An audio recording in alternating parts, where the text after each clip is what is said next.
SDV news కి స్వాగతం. ముందుగా ఈనాటి ముఖ్యాంశాలు. నంద్యాలలో మేమంతా సిద్ధం సభకు హాజరైన AP CM YS Jagan double century విజయాన్ని అందించేందుకు మీరంతా సిద్ధమేనా అని అడిగిన సీఎం. తెదేపాతోనే బంగారు భవిష్యత్తు సాధ్యమన్న టీడీపీ యువ నాయకులు కేశినేని వెంకట్, బోండా సిద్ధార్థ, బోండా రవితేజ. చంద్రబాబు సీఎం అయితేనే రాష్ట్రం సుభిక్షంగా యువతకు ఉపాధి సాధ్యమవుతుందని వెల్లడి.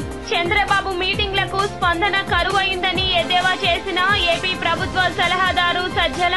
ప్రజలు సీఎం జగన్ సభలకు వేలాదిగా స్వచ్ఛందంగా తరలి వస్తున్నారని వెల్లడి. రానున్న సార్వత్రిక ఎన్నికల్లో ప్రజలు తమ ఓటు హక్కును నిర్భయంగా వినియోగించుకోవాలన్న సీఐఎం సత్యనారాయణ.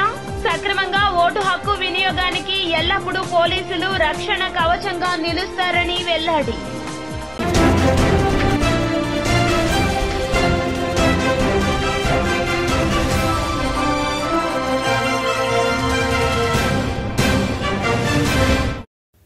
ఇక డీటెయిల్స్ చూస్తే నంద్యాలలో మేమంతా సిద్ధం సభకు ఏపీ సీఎం వైఎస్ జగన్ హాజరయ్యారు. నంద్యాలలో జన సముద్రం కనిపిస్తోందన్నారు. మీ బిడ్డ జగన్ ఒంటరివాడు. సంక్షేమ రాజ్యాన్ని కూలగొట్టేందుకు అన్ని పార్టీలు కూటమిగా వస్తున్నాయని వ్యాఖ్యానించారు. పేదవాడి బ్రతుకును చీకటి నుండి వెలుగుకు తీసుకుపోతుంటే మాయలమారి పార్టీలన్నీ కుట్రలు చేస్తున్నాయి. ఆ కుట్రలను కుతంత్రాలను ఎదుర్కొనేందుకు మీరంతా సిద్ధమేనా అని అడుగుతున్నానని వెల్లడించారు. ఈ రోజు మన నంద్యాల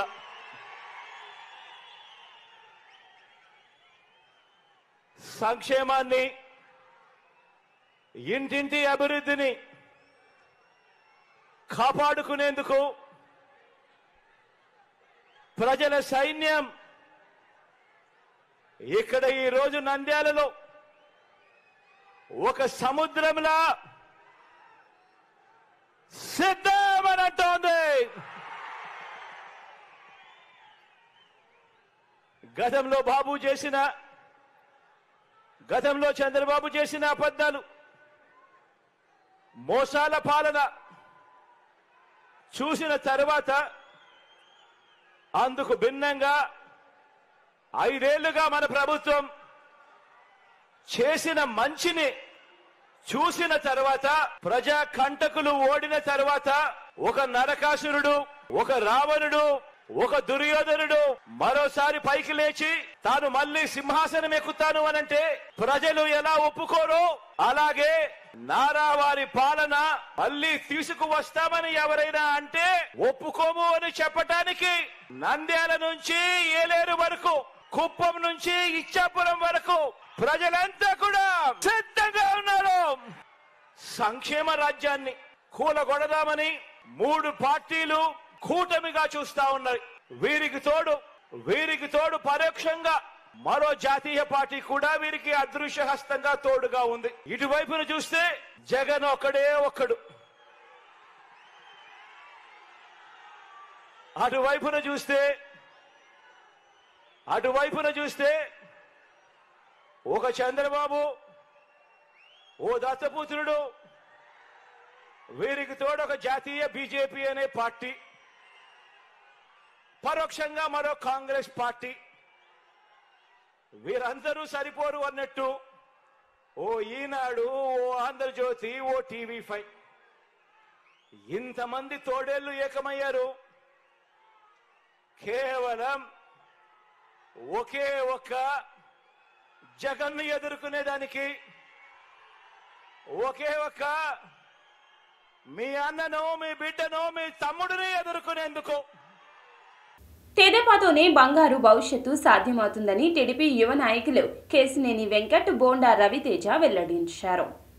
గురువారం రాత్రి 30వ డివిజన్లో వారు దేవీనగర్లో పర్యటించారు. చంద్రబాబు యువత తమ కాళ్ల మీద వారు నిలబడేలా కృషి చేస్తే జగన్ రెడ్డి యువతను డ్రగ్స్, గంజాయిలకు బానిస చేస్తున్నారని విమర్శించారు.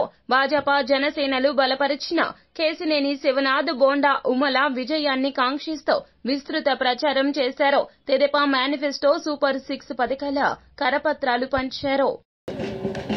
30 డివిజన్ దేవీనగర్ నందు స్థానిక డివిజన్ ఇన్ఛార్జ్ సూర్యనారాయణ గారు, అదేవిధంగా డివిజన్ ప్రెసిడెంట్ మన శేషన్ రాజు గారు, అదేవిధంగా జనసేన అధ్యక్షులు సాయి, అదేవిధంగా బీజేపీ అందరితో కలిసి ఈరోజు ప్రజా చైతన్యయాత్రలాగా జనాల్లో కలుసుకుంటా జరుగుతూ ఉంది. మరి ఈరోజు మాతో పాటు మన ఎంపీ అభ్యర్థి కేశినేని శివనాథ్ చిన్ని గారి అబ్బాయి వెంకట్ గారు కూడా పాల్గొనడం జరుగుతూ ఉంది. మరి ఈరోజు జనాలు ఎక్కడికి వెళ్తున్నా కూడా బ్రహ్మరథం పడుతూ ఉన్నారు, హారతలు ఇచ్చి మమ్మల్ని స్వాగతం పలుకుతూ ఉన్నారు. మరి ఆనాడు 2014-19 సమయంలో ఏ విధంగా అయితే చంద్రబాబు గారి పరిపాలనలో ఒక రామరాజ్యంలాగా ముందుకు అందరికీ కూడా అన్ని విధాలుగా కూడా పథకాలు కానీ, పెన్షన్లు కానీ, ముఖ్యమంత్రి సహాయ నిధి కానీ, చంద్రన బీమాలు కానీ అన్ని విధాలు కూడా ఎటువంటి నిబంధనలు వివక్ష లేకుండా ప్రతి ఒక్క అర్హులకి అన్ని పథకాలు అందించే విధంగా తెలుగుదేశం పార్టీ ముందుకెళ్తా ఉంది. మరి 2019 నుంచి ఇప్పుడు దాకా చూసుకుంటే ఒకళ్ళ ఇంట్లో అర్హులైనప్పటికీ కరెంటు బిల్లులు దాటిని 100 యూనిట్లు 300 యూనిట్లు దాటిందనే కారణం కానీ, వాళ్ళకి ఇల్లు ఉందనే కారణం కానీ, ఒక కారు ఉందనే కారణంతో వివిధ కారణాలు చెప్పి అర్హులైన వాళ్ళకి కూడా పెన్షన్లు వాళ్ళకి మంజూరు చేయకుండా అనేక విధాలుగా ఇబ్బంది పెడుతున్నారు స్థానిక ప్రజల్ని కానీ, వృద్ధుల్ని కానీ, వికలాంగులకు కానీ, మహిళలకు కానీ. మరి ఇలాంటి పరిస్థితుల్ని రేపు రానున్న రోజుల్లో తప్పకుండా కూడా పోవాలన్నా పెరిగిన నిత్యావసర ధరలు, కరెంటు ఛార్జీలు, ఈ అన్ని ధరలు, ఇంటి మీద నీటి మీద చెత్త మీద పన్నులు కానీ అన్నీ కూడా రద్దు చేయాలన్న రేపు చంద్రబాబు మీటింగ్లకు స్పందన కరువు అవుతుందని ఎమ్మెల్యే వెల్లంపల్లి వెల్లడించారు. స్థానిక 29వ డివిజన్ మధురానగర్ లో కార్పొరేటర్ కొంగితల లక్ష్మీపతి వైసీపీ నాయకులతో కలిసి ఎమ్మెల్యే వెల్లంపల్లి ఓట్లు అభ్యర్థించారు. ఈ సందర్భంగా ఆయన మాట్లాడుతూ తాము అనుక్షణం ప్రజలతోనే కలిసి ఉంటామన్నారు. వారి సంక్షేమం కోసం అహర్నిశలు శ్రమిస్తామన్నారు. బోండా ఉమా మందు సేవించకుండా బయటకు రాడని, భూ కబ్జాలు రౌడీయిజానికి కేర్ ఆఫ్ అన్నారు. అటువంటి బోండా ఉమను ఎన్నికల్లో ఓడించి రాజకీయ సన్యాసం పుచ్చుకునేలా చేయించాలంటూ పిలుపునిచ్చారు. తాము నిర్వహించిన ప్రచారానికి ప్రజల నుంచి విశేష స్పందన వస్తోందన్నారు. మొన్న మా సిద్ధం సభలు ఎలా జరిగినాయి, ఇవాళ మేమంతా సిద్ధం అని చెప్పని ఈరోజు సభలు ఎలా జరుగుతున్నాయి చూడండి ఒకసారి. ప్రజల నుంచి అపూర్వ స్పందన. చంద్రబాబు మీటింగులకేమో జనాలు కరువు, అదేవిధంగా జగన్మోహన్ రెడ్డి గారి మీటింగులకి జనాలు పట్టినంత, గ్రౌండ్లు పట్టినంత జనాలు వస్తున్నారు ఈరోజు. జగన్మోహన్ రెడ్డి గారంటే అభిమానం, జగన్మోహన్ రెడ్డి గారంటే ప్రేమ. ప్రజలందరూ కూడా ఆ సభల్ని సక్సెస్ చేస్తున్నారు. ఇక్కడ స్థానికంగా ఉన్న గతంలో ఎమ్మెల్యేగా పనిచేసి 2014-19 వరకు ప్రజలకి చేసింది ఏమీ లేదు. మళ్ళీ ఇప్పుడు తెలుగుదేశం తరఫున మేము పోటీ చేస్తాము, భారతీయ జనతా పార్టీ జనసేన పొత్తుతో పోటీ చేస్తామని చెప్పని ఈ మధ్యకాలంలో కొంచెం బయట రావడం జరుగుతుంది. ఎందుకంటే ఎప్పుడూ కూడా అన్ని వ్యసనాలు ఉన్నాడు, ప్రతిరోజు కూడా మందు కొట్టందే బయటకు వచ్చే వ్యక్తి కాదు. అందుకే అది కనపడకూడదని కళ్ళజోడు పెట్టుకుంటాడు, బొబ్బులుగం తింటుంటాడు. ఎందుకంటే దాని మీదే ఆయనకి కంట్రోల్ లేనప్పుడు ప్రజల్ని ఏ విధంగా దగ్గర చేసుకుంటాడు, ప్రజల్ని ఏ విధంగా మంచిగా చూస్తాడని చెప్పని ప్రజలందరూ కూడా అనుకుంటున్నారు. ఈరోజు అన్ని వ్యసనాలకి బానిసైన వ్యక్తి రాజకీయాలకు పనికిరాడు. రాజకీయాల్లో చిత్తశుద్ధి ఉండాలి, రాజకీయాల్లో ఓపిక ఉండాలి, రాజకీయాల్లో ప్రజానికానికి అందుబాటులో ఉండాలి, రాజకీయాల్లో అందరికీ మంచి చేయాలి. అంతే తప్ప ఖాళీ స్థలాలను దోచుకుందామని చెప్పని రౌడీజం చేసి డబ్బులు సంపాదించడం కానివ్వండి, గోండాగిరి చేయడం కానివ్వండి, చందాలు వసూలు చేయడం కానివ్వండి, వీటన్నిటికీ కూడా ఒక్క గడపలోనూ కూడా ఎంతో ఆనందంగా రిసీవ్ చేసుకుంటున్నారు ప్రతి ఒక్కరు కూడా. మేము మీకే వేస్తాం అని. ఎందుకంటే మధురానగర్లో ఏదైనా అభివృద్ధి కానీ సంక్షేమాలు కానీ వచ్చాయంటే వైఎస్ఆర్ కాంగ్రెస్ పార్టీ వచ్చిన తర్వాత జరుగుతున్నాయి. అది అందరికీ తెలుసు. ఆయనదే వచ్చి వాళ్ళు అది అని చెప్తే కూడా ఏం అవ్వదు. ఎందుకంటే ప్రజలకు అందరూ తెలుసు ఎప్పుడు జరిగింది, ఎప్పుడు ఏం జరుగుతుంది, ఎక్కడ ఏమి ఇస్తున్నారు, ఏం జరుగుతుందని.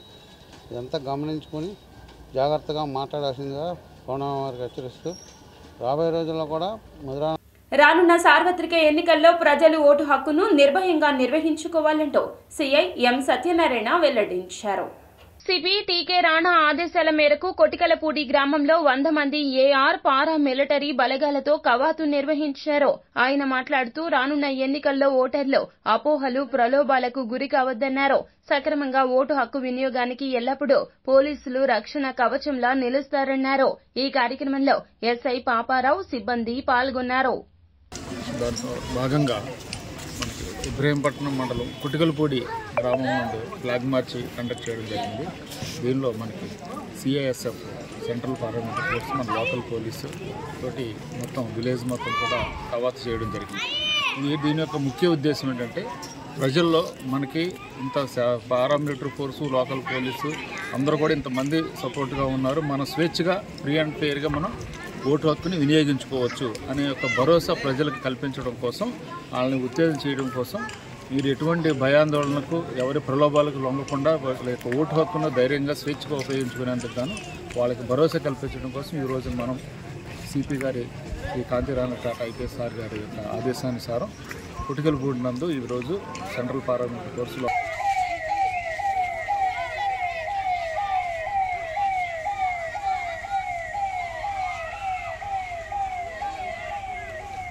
టీడీపీ అధినేత చంద్రబాబు శ్రీ సత్యసాయి జిల్లా కదిరిలో ప్రజాగళం సభకు హాజరయ్యారు. తనకు న్యాయం చేయాలని సునీత కోరుతున్నారు. ఓ ఆడబిడ్డ ఆవేదన విన్నారు కదా, జగన్ కు సపోర్ట్ చేస్తారా, సునీతకు సపోర్ట్ చేస్తారా అంటూ చంద్రబాబు ప్రశ్నించారు. సత్యసాయి జిల్లా కదిరిలో ప్రజాగళం సభకు హాజరైన ఆయన మాట్లాడుతూ హత్య రాజకీయాలు కరెక్ట్ కాదని చెబుతున్నాం. నిన్న నంగనాచిలా మాట్లాడాడు. ఇప్పుడు మనం కదిరిలో ఉన్నాం, పక్కనే పులివెందుల ఉంది. పులివెందుల్లో గొడ్డలి వేటు వేస్తే కదిరికి వినిపిస్తుందా లేదా? ఆ గొడ్డలి ఇక్కడే తయారయ్యిందని వార్తలు వచ్చాయి. నిన్న చెప్తున్నాడు, కలియుగంలో నాపై ఆరోపణలు చేస్తున్నారు, నాకేమీ అర్థం కావడం లేదు, మా చిన్నాన్నను చంపేశారు అంటూ మళ్లీ మొదటికొచ్చాడు డ్రామా రాయుడు అని ఎద్దేవా చేశారు. బీసీ, ఎస్సీ, ఎస్టీ మైనారిటీ వర్గాలను అడుగుతున్న కార్పొరేషన్ నుంచి ₹1 నిధులు వచ్చాయా మీకు? ఇంకో పక్క ఎంత నష్టపోయారో మీరు ఒక్కసారి ఆలోచించుకోవాల్సిన అవసరం ఉంది. ఎంత ఆవేదన ఉందో ఈ రాష్ట్రంలో మీరు ఒకసారి ఆత్మ పరిశీలన చేసుకోవాల్సిన అవసరం ఉంది. నిన్ననే ముసుగు వీరుడు జగన్మోహన్ రెడ్డి మొన్నటి వరకు పరదాలు కట్టుకొని తిరిగాడు. నిన్న మాత్రం బయటకు వచ్చాడు. బయటకు వచ్చి బుల్లెట్ ప్రూఫ్ బస్సులో వచ్చాడు. బస్సు దిగడంలా మీరు బస్సు దిగితే ఏమీ కనపడదు, నా మారిగా రోడ్డు మీదకి రండి, ప్రజల్లోకి వెళ్ళండి, వాస్తవాలు తెలుస్తాయి. నేను అడిగిన ప్రశ్నలకు సమాధానం చెప్తే ప్రజలు మిమ్మల్ని హర్షిస్తారు. నిన్న అన్నాడు, నంగనాచిగా మాట్లాడాడు. కదిరిలో ఉన్నాం మనం, కదిరి పక్కనే ఉంది పులివెందల. అవునా కాదా తమ్ముళ్ళు? ఇక్కడి నుంచి కేకేస్తే పులివెందల్లో వినపడొస్తుంది. పులివెందల్లో ఏదైనా గొడ్డలు వేటేస్తే ఇక్కడికి వినపడొస్తుంది. అవునా కాదా? పశ్చిమ నియోజకవర్గంలో గెలుపు వైసీపీదే అని ఎమ్మెల్యే అభ్యర్థి షేక్ ఆసిఫ్ కుమార్తె రేష్మా వెల్లడించారు. నియోజకవర్గ పరిధిలోని భవానీపురం 40వ డివిజన్లో ఆమె కార్పొరేటర్ ఎర్రడ్ల ఆంజనేయ రెడ్డితో కలిసి ఇంటింటి ప్రచారం నిర్వహించారు. ప్రతి ఇంటికి వెళ్లి వైసీపీ ప్రభుత్వంలో జరిగిన అభివృద్దిపై రూపొందించిన కరపత్రం అందించారు.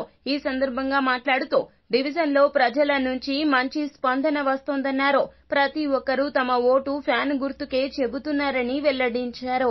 నమస్కారం, నా పేరు రేష్మా. నేను ఆసిఫ్ గారి అమ్మాయిని. నాన్నగారి తరఫున ఈరోజు మేము 38 డివిజన్కి వచ్చాము. అందరినీ కలిసాము, డోర్ టు డోర్ వెళ్ళాము. అందరి రెస్పాన్స్ చాలా బాగుంది. వాళ్ళందరూ చెప్తున్నారు మన పార్టీకి మనం గెలిపించుకుంటామని, జగన్ అన్నని ఆసిఫ్ అన్నని గెలిపించుకుంటామని చెప్పారు. అది విని చాలా ఆనందం వేసింది. సో మనదే విజయం, జై జగన్. ఇంటింటి ప్రచారంగా బయలుదేరాము. మన ఆసిఫ్ గారు గెలుపు కోసం మేము ఇంటింటికి వెళ్ళి అడుగుతుంటే వాళ్ళందరూ స్పందన బాగుంది, మన జగన్ గారికి మేము గెలిపించుకుంటాం, మన ఆసిఫ్ గారికి మేము గెలిపించుకుంటామని వాళ్లే ముందు మాకు వచ్చి మా సైకిల్, మా ఫ్యాన్ గుర్తు మాది అని వాళ్ళు మాకు ముందుగా నమ్మకం ఇస్తున్నారు. ఏ పథకాలైనా మాకు అందుతున్నాయి, మాకు చాలా బాగుంది, మన జగన్ గారి పరిపాలన బాగుందని చెప్పి వాళ్లే ముందుకు వస్తున్నారు అని ఈరోజు మరి గడపగా మన ప్రచారం ఆధారంగా మన ఆసిఫ్ గారు వాళ్ళ పాప, వాళ్ళ అల్లుడు, వాళ్ళ బాబుని తీసుకుని మేము అడగటం జరిగింది. అందరికీ ముస్లిమ్స్, మైనార్టీ వాళ్ళందరూ వాళ్ళ ఉపవాసం కదా, వాళ్ళందరి దగ్గరికి వెళ్ళి మేము మాట్లాడటం జరిగింది. వాళ్ళందరూ కూడా మా ఆసిఫ్ గారు ఆసిఫ్ గారిని మేము గెలిపించుకుంటామని చెప్పి మాకే ఎదురు వాళ్ళు మాకే నమ్మకం చెప్తున్నారు, మాకే నమ్మకం ఇస్తున్నారు. మన జగన్ గారి పథకాలు బాగున్నాయి, జగన్ గారు మళ్ళీ మళ్ళీ రావాలని చెప్పి వాళ్ళే మాకు. ఏప్రిల్ 2వ తేదీన తమ ఇండిపెండెంట్ మూవీ ఓటీటీ వేదికగా విడుదలవుతోందని మూవీ డైరెక్టర్ భార్గవ్ రేణిమడుగు వెల్లడించారు. నగరంలోని బెంజ్ సర్కిల్ వద్ద ఉన్న వరుడు కన్స్ట్రక్షన్ అండ్ డాక్యుమెంట్ రైటర్స్ ఆఫీసులో హర్షు క్రియేషన్స్ ఆధ్వర్యంలో ఏర్పాటు చేసిన విలేకరుల సమావేశంలో షేక్ షహనాజ్ బేగం నిర్మించిన వెపన్ ఇండిపెండెంట్ మూవీ యూనిట్ సభ్యులు పాల్గొన్నారు. ఈ సందర్భంగా డైరెక్టర్ భార్గవ్ రేణిమడుగు మాట్లాడుతూ తమ వెపన్ ఇండిపెండెంట్ చిత్రం నోటా గెలిస్తే ఏమవుతుంది అనే కాన్సెప్ట్ పై తెరకెక్కించామని, ఈ చిత్రంలోని పాత్రలు ఎవ్వరిని ఉద్దేశించి తెరకెక్కించినవి కాదని పేర్కొన్నారు. అంతేకాకుండా తమ చిత్ర కథా కథనాలు ప్రేక్షకులను ఆకట్టుకుంటాయని, చిత్రాన్ని ఏప్రిల్ 2వ తేదీన ఓటీటీ యాప్స్ లో చూడాలంటూ విజ్ఞప్తి చేశారు. ఏప్రిల్ 2 మనం ఇప్పుడు ఇచ్చినటువంటి అనౌన్స్మెంట్ ఓటీటీ ప్లాట్ఫామ్స్లో సుమారు ఒక 10-15 పైన ఓటీటీ ప్లాట్ఫామ్స్లో మన ఈ వెపన్ అనే ఫీచర్ మూవీ స్ట్రీమింగ్ అవుతుంది. అందరూ తప్పకుండా చూసి మా యొక్క ఈ వెపన్ అనే ఫీచర్ ఫిల్మ్ని ఆదరిస్తారని కోరుకుంటున్నాను. అదేవిధంగా మనకి ఇప్పుడు ఉన్నటువంటి ఈ పొలిటికల్ సిచ్యువేషన్స్లో ఎలక్షన్స్ మూమెంట్లో మనకి నోటా అనే ఓటు వేసే హక్కు మనకు కలిగి ఉంది. అది ఎంతవరకు దీనికి మనకి ఏ విధంగా ఉపయోగిస్తే ఇది ఎంతవరకు మనకి ఉపయోగపడుతుంది అన్న కాన్సెప్ట్తో ఈ నోటా అనే ఓటు హక్కు మనకి ఉపయోగం కాదా అన్న కాన్సెప్ట్తో ఈ మూవీని తీయడం జరుగుతుంది. సో అందరూ చూసి దీన్ని ఆదరిస్తారని. నా పేరు భార్గవ్, ఈ వెపన్ ఇండిపెండెంట్ ఫిల్మ్కి డైరెక్టర్ని. ఈ హర్షు క్రియేషన్ బ్యానర్లో వెపన్ అనే ఒక పొలిటికల్ థ్రిల్లర్ని చేశామండి. అది ఏప్రిల్ 2న ఈ వెపన్ ఇండిపెండెంట్ ఫిలిం ఏప్రిల్ 2న 17 OTTs main MX player, Hungama, VI, act and Tata sky ఇలాగా కొన్ని OTT ప్లాట్ఫామ్స్లో రిలీజ్ అవుతుంది. సో ఈ మెయిన్ కాన్సెప్ట్ వచ్చేసి నోటా గురించి ఉంటుందండి. నోటా ఒక కాన్స్టిట్యుయెన్సీలో మెజారిటీ వచ్చిన తర్వాత దాని తర్వాత ఏం జరుగుతుంది అనే మెయిన్ మోటోగా ఈ కాన్సెప్ట్ చేయడం జరిగింది. దీంట్లో ఇంకోటి ఏంటంటే ఏ పొలిటికల్ పార్టీకి ఏ పొలిటీషియన్స్కి ఒక దాని ఉండాలి ఏ పొలిటికల్ పార్టీకి ఏ పొలిటీషియన్స్కి సంబంధం లేదు, మొత్తం అంతా కల్పితంతో చేసిన కాన్సెప్ట్ అండి ఇది. ఒక 2018 హర్యానాలో జరిగిన ఒక ఇన్సిడెంట్ని బేస్ చేసుకొని ఈ కాన్సెప్ట్ తీయడం జరిగింది. అంటే ఇక్కడున్న నేటివిటీకి తగ్గట్టుగా తీసాము. కొంచెం పబ్లిక్కి ఇంజెక్ట్ అయ్యేటట్టు కొన్ని డైలాగ్స్, కొంత ట్విస్ట్ యాడ్ చేయడానికి పొలిటికల్ డ్రామా లాగా కొన్ని సీన్స్ డిజైన్ చేసాం. కానీ అవన్నీ కల్పితమే. ఏ క్యారెక్టర్ ఏ సిచ్యువేషన్ ఏ పొలిటికల్ పార్టీకి ఏ పొలిటీషియన్కి రిలేటెడ్ కాదు. అండ్ ఇంకోటి ఏంటంటే మీరు తప్పకుండా ఇవన్నీ ఈ వెపన్ థ్రిల్లర్ ఈ మెయిన్ సబ్జెక్ట్ నోటా బేస్ మీద ఉంటుందండి. నోటా ఒక కాన్స్టిట్యుయెన్సీలో నోటా మెజారిటీ సాధిస్తే ఏం జరుగుతుంది అనేది మెయిన్ లైన్ అండి. అందరూ చాలా మూవీస్లో నోటా ప్రయారిటీ అనేది చూపించారు. దీంట్లో ఏంటంటే గెలిచిన తర్వాత అసలు ఏం జరుగుతుంది, దానివల్ల అడ్వాంటేజ్ ఉందా డిసడ్వాంటేజ్ ఉందా అనేదే క్లైమాక్స్ అండి. మార్చంద్, మా వెపన్ సినిమా ఒక ప్రత్యేకమైందని చెప్పాలి. నోటా గురించి ఇప్పటివరకు చాలా సినిమాలు వచ్చినాయి, కానీ నోటా యొక్క ప్రత్యేకత ఏంటి, ఒక పౌరుడు ఏ రకంగా నోటాని ఎంచుకుంటాడు అనే కాన్సెప్ట్ మీద వచ్చింది ఈ సినిమా. సో ఇది వచ్చేటప్పటికి ఏ రాజకీయ పార్టీకి సంబంధించి కానీ లేదా రాజకీయ నాయకుల మీద కానీ ఎవరి మీద తీసింది కాదు, ఎవరిని ఉద్దేశించింది కాదు, కేవలం కల్పితం మాత్రమే. అయితే ఏంటంటే ఒక యథార్థ గాథ ఒకటి జరిగింది ఒక రాష్ట్రంలో, దాన్ని బేస్ చేసుకుని ఈ సినిమాని బిల్డ్ చేయడం జరిగింది. అంతేకాదు విజయవాడ మొత్తం యాక్టర్స్ అందరూ కూడా విజయవాడ వాళ్ళే. ఇక్కడ ఉన్నటువంటి నటీనటులతో ఈ సినిమాను రూపొందించడం జరిగింది. ఖచ్చితంగా ఇది మిమ్మల్ని అలరిస్తుందని ఆశిస్తున్నాం. అంతేకాకుండా 17 OTTలు మాకు ఇది ఒక సుదినం అని చెప్పి చెప్పుకోగలుగుతున్నాం. ఎందుకంటే 17 OTTల్లో మాది రిలీజ్ అవటం అంటే అమెజాన్ ప్రైమ్ కావచ్చు, సోనీ, తర్వాత హంగామా, MX ప్లేయర్ ఇట్లాంటివన్నీ ఉన్నాయి. సో వీటిలో 2వ తారీఖున ఏప్రిల్ 2న మీ ముందుకు రాబోతుంది, తప్పకుండా చూడండి. వైసీపీ వైసీపీ చొరవతోనే రిటైనింగ్ వాల్ నిర్మాణంతో నియోజకవర్గ ప్రజల చిరకాల వాంఛ నెరవేరిందని వైసీపీ తూర్పు నియోజకవర్గ అభ్యర్థి అవినాష్ వెల్లడించారు. నగరంలోని 16వ డివిజన్ పరిధిలో భూపేష్ గుప్తా నగర్లో కృష్ణానది పరివాహక ప్రాంతంలో 150 కోట్లతో రిటైనింగ్ వాల్ నిర్మాణం, పార్కు నిర్మాణంతో ఆ ప్రాంత ప్రజలంతా ఎంతో సంతోషంగా ఉన్నారన్నారు. నగరంలోని 16వ డివిజన్ భూపేష్ గుప్తా నగర్లో ఎన్నికల ప్రచారం జరిగింది. ఈ సందర్భంగా అవినాష్ మాట్లాడుతూ 400 కోట్లకు పైగా వ్యయంతో 15వ డివిజన్ నుంచి ఆర్టీసీ పెద్ద బస్టేషన్ వరకు రిటైనింగ్ వాల్ కాంక్రీట్ తో నిర్మాణం జరిగిందన్నారు. గతంలో ఈ ప్రాంత ప్రజలు కొద్దిపాటి వరదలకు ఇళ్లలోకి వర్షం నీరు వచ్చి నానా అవస్థలు పడేవారని వెల్లడించారు. మున్సిపల్ స్టేడియం కానీ వెళ్ళేవాళ్ళం. ఈరోజు జగన్మోహన్ రెడ్డి గారు ఒక నాయకత్వంలో ఇచ్చిన మాట ప్రకారం ఈరోజు మా ఇంటి పక్కనే రిటైనింగ్ వాల్ కట్టి కేవలం వాల్ వరకే పరిమితం కాకుండా ఆ ప్రాంతంలో ఒక పార్కు గారు నిర్మించి మేము కానివ్వండి, మా పిల్లలు కానివ్వండి, ఈరోజు సాయంత్రం పూట అయినా ఎక్కడికైనా బయటికి వెళ్ళాలంటే ఈరోజు ఒక ప్రశాంతమైన వాతావరణంలో మమ్మల్ని ఉంచిన జగన్మోహన్ రెడ్డి గారికి అందరి గారు ధన్యవాదాలు చెప్పుకుంటున్నారు.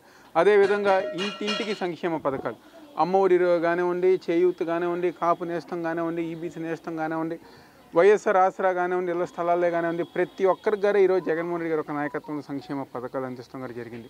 ఈ ప్రాంత వాసులు ఒక చిరకాల కోరిక. ఎందుకంటే పెద్దలు సీనియర్ నాయకులు బహదూర్ గారు ఈ ప్రాంతంలో 2 సార్లు కార్పొరేటర్గా, ఈరోజు 3వసారి రాధికా గారి కార్పొరేటర్గా ప్రజానికానికి నిత్యం అందుబాటులో ఉంటూ వాళ్ళకి ఏ చిన్న కష్టం వచ్చినా అధికారులతో నేరుగా మాట్లాడే కష్టాలని తీర్చే ఈరోజు బహదూర్ గారు. మేమందరం గారు ఈ ప్రాంతంలో ఈ యొక్క రిటైనింగ్ వాల్ పక్కన నివసిస్తున్న భూపేష్ గుప్తా నగర్ ప్రాంత వాసులందరికీ గారు రేపు జగన్మోహన్ రెడ్డి గారు ఒక నాయకత్వంలో ఇళ్ల పట్టాల గురించి గారు తప్పకుండా మాట్లాడి ఇళ్ల పట్టాలు ఇప్పించే విధంగా మేమందరం గారు కృషి చేస్తున్న సందర్భంగా చెప్తూ, ఏదైతే ఈ యొక్క 5 సంవత్సరాలు దాదాపుగా 6 నుంచి 7 కోట్ల రూపాయలతో ఈరోజు 16 డివిజన్ల అభివృద్ధి కార్యక్రమాలు చేస్తాం గారు జరిగింది. ప్రతి సచివాలయం ప్రాంతంలో ఈరోజు సంక్షేమ కార్యక్రమాలు చేస్తాం గారు జరిగింది. ఇదే విధంగా రాబోయే రోజుల్లో గారు ఇదే విధంగా పనిచేసుకుంటూ ముందుకు వెళ్తామని చెప్పని ఈరోజు ప్రజలందరం గారు వైఎస్ఆర్ కాంగ్రెస్ పార్టీ జగన్మోహన్ రెడ్డి గారిని దీవించాలని చెప్పని, ఆదరించాలని చెప్పని, అదేవిధంగా పార్లమెంట్ సభ్యులుగా పోటీ చేస్తున్న ఎంపీ కేసినేని శ్రీనివాస్ నాని గారిని, అదేవిధంగా ఎమ్మెల్యేగా పోటీ చేస్తున్న నన్ను ప్రజలందరూ గారు ఆశీర్వదించి దీవించాలని చెప్పి మనస్ఫూర్తిగా కోరుకుంటూ సెలవు తీసుకుంటున్నాను. ఈ 5 సంవత్సరాల్లో 2014 నుంచి 19 వరకు వాళ్ళు కూడా హామీ ఇచ్చారు, కానీ ఒక మట్టి కూడా వేయని సందర్భం అన్నమాట. ఈ రోజున జగన్మోహన్ రెడ్డి గారు 2014లో హామీ ఇచ్చారు, 19లో అధికారంలోకి వచ్చాము.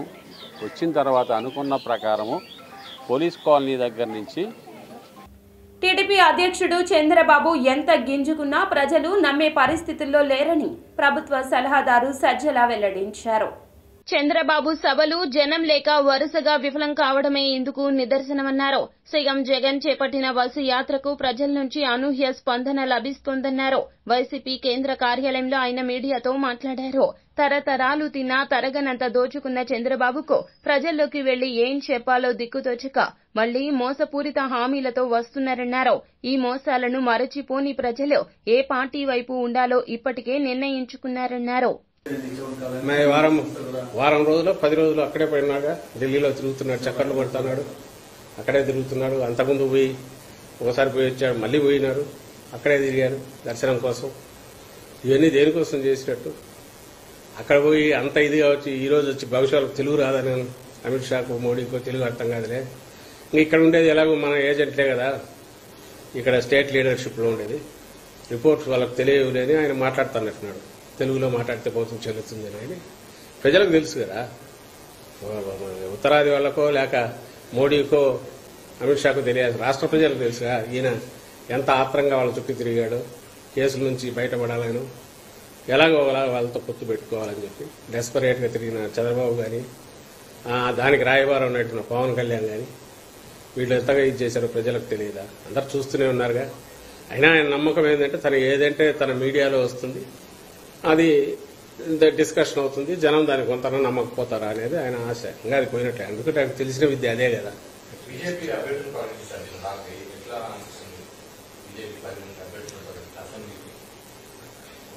ఆ పార్టీ ఒక నరసాపురం కూడా ఆయన రఘురామరాజుకు ఇస్తే ఎంపీలు అయితే కంప్లీట్ చంద్రబాబు నాయుడు లేక వాళ్ళు డిసైడ్ చేసినవి వచ్చినట్టు ఉండేది.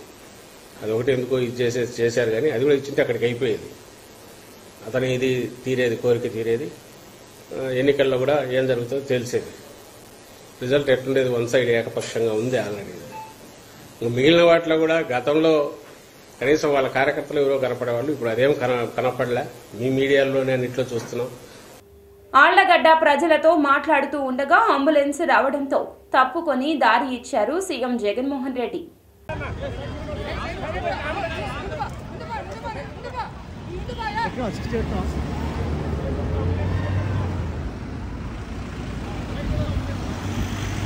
గుడ్ ఫ్రైడే సందర్భంగా నగరంలో క్రైస్తవులు ప్రత్యేక ప్రార్థనలు చేస్తున్నారు. గుడ్ ఫ్రైడే సందర్భంగా గుణదల మేరీమాత గుడి వద్ద నుంచి కొండపై వరకు క్రైస్తవులు ర్యాలీ నిర్వహించారు.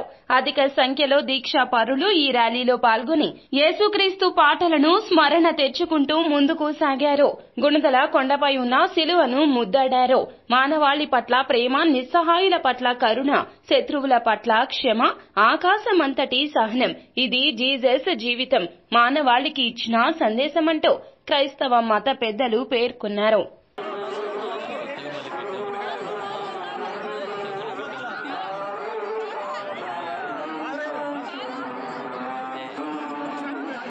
వార్తలు ముగించే ముందు ముఖ్య అంశాలు మరోసారి. నంద్యాలలో మేమంతా సిద్ధం సభకు హాజరైన AP CM YS Jagan double century విజయాన్ని అందించేందుకు మీరంతా సిద్ధమేనా అని అడిగిన సీఎం. తెదేపాతోనే బంగారు భవిష్యత్తు సాధ్యమన్న టీడీపీ యువ నాయకులు కేశినేని వెంకట్, బోండా సిద్ధార్థ, బోండా రవితేజ. చంద్రబాబు సీఎం అయితేనే రాష్ట్రం సుభిక్షంగా, యువతకు ఉపాధి సాధ్యమవుతుందని వెల్లడి. చంద్రబాబు మీటింగ్లకు స్పందన కరువైందని ఎద్దేవా చేసిన ఏపీ ప్రభుత్వ సలహాదారు సజ్జల. ప్రజలు సీఎం జగన్ సభలకు వేలాదిగా స్వచ్ఛందంగా తరలి వస్తున్నారని వెల్లడి. రానున్న సార్వత్రిక ఎన్నికల్లో ప్రజలు తమ ఓటు హక్కును నిర్భయంగా వినియోగించుకోవాలన్న సీఐఎం సత్యనారాయణ. సక్రమంగా ఓటు హక్కు వినియోగానికి ఎల్లప్పుడూ పోలీసులు రక్షణ కవచంగా నిలుస్తారని వెల్లడి. ఎస్బీవీ న్యూస్ సమాప్తం. నమస్కారం.